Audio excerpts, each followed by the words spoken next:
This is KRQE News 13 with Dick Niffing and Jessica Gaudete. As the state's budget deficit just keeps ballooning, it seems more and more likely public schools around the state are going to feel some of the pain with cutbacks. Lawmakers announced today in Santa Fe that this year's estimated shortfall has jumped by as much as $200 million more and may reach $650 million. And that is leading to more warnings that cuts across all state agencies could go as deep as 10%.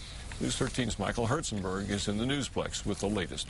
Legislators are throwing that 10% number around because the shortfall this year is now estimated at more than 10% of the budget. The shrinking tax revenues also hurt next year's budget and even last year's budget, which still isn't balanced. Despite the dismal revenue estimates, the governor said today, quote, he's more convinced than ever that we must fight attempts to cut school spending. However, public and higher education amounts to roughly 60% of the $5.5 billion budget. Many lawmakers say it will be impossible to leave such a large part of the budget alone. Some say they'd rather cut more now and have extra money later if the economy improves. And we don't want to have to come back and keep cutting people time and time again and cut education this year and then come back and have to cut them again in January.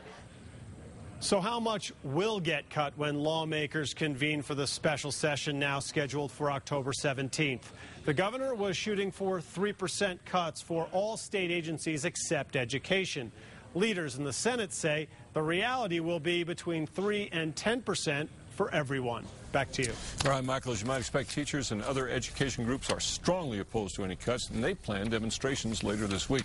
The governor reiterated in his news release today that he and the legislative leaders agree that tax increases are not on the table for this special session, but the lawmakers say look for tax increases next year.